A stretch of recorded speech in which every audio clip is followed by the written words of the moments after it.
कुशीनगर के हाटा विधानसभा के विधायक के भतीजे का दलित व्यक्ति को धमकी देने का ऑडियो सामने आया। बताया जा रहा है कि हाटा कस्बे के पीपरा कपूर प्राथमिक विद्यालय की शिक्षिका संगम वर्मा हाटा विधायक की बहू है और स्कूल गई बेटी को शिक्षिका के बच्चे को गोद में खिलाते देख श्रवण प्रसाद ने नाराजगी जताते हुए वीडियो बना लिया, जिसको लेकर विधायक के भतीजे ने श्रवण कुमार के साथ गाली गलौज करते हुए उसे धमकी भी दी।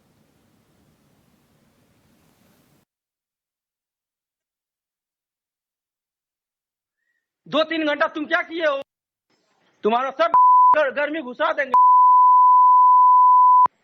थाने से मैं बात कर रहा हूँ, आओ इधर पहले। तुम लोग जाके स्कूल में नौटंकी कर रहे हो, गाली दे रहे हो किसी को। क्यों गाली दे ले मानी? तो गाली का क्यों वहाँ पे गए थे? वीडियो बनाते हो? वो विधायक जी की बहू का स्कूल है वो। तुम्हारी लड़की कौन? दो तीन घंटा तुम क्या किए हो वहाँ पे? गाली गुप्ता क्या क्या वीडियो बनाए हो? गाली गुप्ता दिया बनी वीडियो दिखाए। तुम हो नहीं, क्या ग्रुप में तुम हो? बिजली विभाग में चाहे कौन सी में क्या चीज हो तुम? हम कुछ नहीं। हाँ, तब क्यों इतना ड्रामा कर रहे थे? तो तुम्हारे पास आना चाहिए। अभी आओ पहले, यहाँ पे विधायक जी बुला रहे हैं। हाँ आओ आओ पहले, हटाओ। हाटा हाँ, गरियौला न तुम्हारा सब घर में घुसा देंगे।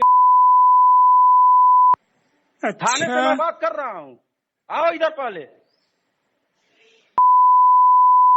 तुम लोग जाके स्कूल में नौटंकी कर रहे हो, गाली दे रहे हो किसी को। क्यों गाली दे ले मानी?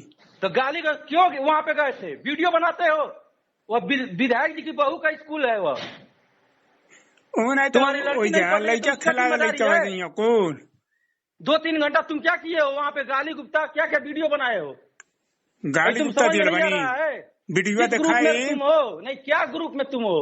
बिजली विभाग में चाहे कौन सी में क्या? अखिलेश तिवारी हमारे साथ जुड़ चुके हैं पूरी जानकारी के साथ। अखिलेश, विधायक के भतीजे का एक ऑडियो वायरल हो रहा है और किस तरह से वो गाली गलौज कर रहे हैं, क्या है पूरा मामला? गंभीर मामला है, चूंकि सत्तारूढ़ पार्टी के विधायक है मोहन वर्मा जी कुशीनगर के हाटा से विधायक हैं। उनके भतीजे पर यह आरोप लगा है कि वहां पे उनकी भतीजी, जो विधायक जी की भतीजी है, वो प्राइमरी विद्यालय में अध्यापक है। वहां पे आरोप लगा है कि ये जाके अपने आप को बिजली विभाग का कर्मचारी बताते हुए और जाके स्कूल में वीडियो बना रहे थे। आरोप ये लगा है कि ये वहाँ पे जो अध्यापिका हैं वो बच्चों को पढ़ाती नहीं है। इसी आरोप में वो वीडियो बनाने गए थे और जिसके बाद जब जानकारी हुई विधायक के भतीजे को, तो वो श्रवण प्रसाद नामक व्यक्ति को भद्दी गालियां दे रहा है। अब चूंकि मामला सत्तारूढ़ पार्टी के विधायक से जुड़ा है, तो फिर माननीय विधायक और प्रशासनिक अधिकारी भी इस मामले में कुछ भी बोलने से कतरा रहे हैं। नहीं, आपने अगर वीडियो सुना तो किस तरह से गाली, हम तो वो सुना भी नहीं सकते हैं जिस तरह से गाली दी जा रही है। फिलहाल एचएनएन इस आपको बता दें इस ऑडियो का पुष्टि नहीं करता है, लेकिन सवाल ये है कि अगर इस तरह की गाली गलौज की जा रही है तो प्रशासन की ओर से क्यों चुप्पी साधी गई है कि वो विधायक के बेटे भतीजे, माफ़ कीजिएगा, तो कुछ नहीं बोला जाएगा? जी बिल्कुल। इस समय आपको पता है कि सरकार में जो सत्तारूढ़ पार्टी से जुड़ा कोई नेता हो या विधायक हो, उसके खिलाफ प्रशासनिक अधिकारी ये सब भी बोलने से कतरा रहे हैं।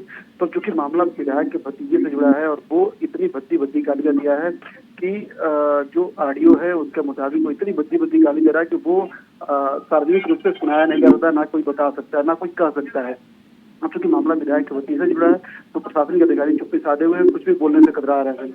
नहीं, तो पीड़ित परिवार की तरफ से क्या कुछ सामने आ रहा है निकल कर, उनका क्या कुछ कहना है? परिवार की बाइट भी है, उन्होंने ये बताया है कि उनके भतीजे द्वारा ये गाली दी गई है, उनका आरोप यही लगा है। अब वो आगे प्रशासनिक अधिकारियों से शिकायत की बात कर रहे हैं। हालांकि अभी तक उन्होंने कोई लिखित रूप से कंप्लेंट पुलिस विभाग को या किसी उच्च अधिकारी को नहीं की है, लेकिन उनके कहने के मुताबिक वो इसकी सूचना पुलिस को और उच्च अधिकारियों को देंगे। नहीं, अगर ये ऑडियो अगर सामने आया है तो पीड़ित परिवार ने ही ऑडियो दिया होगा, ठीक है, ऐसा तो वायरल नहीं हुआ होगा।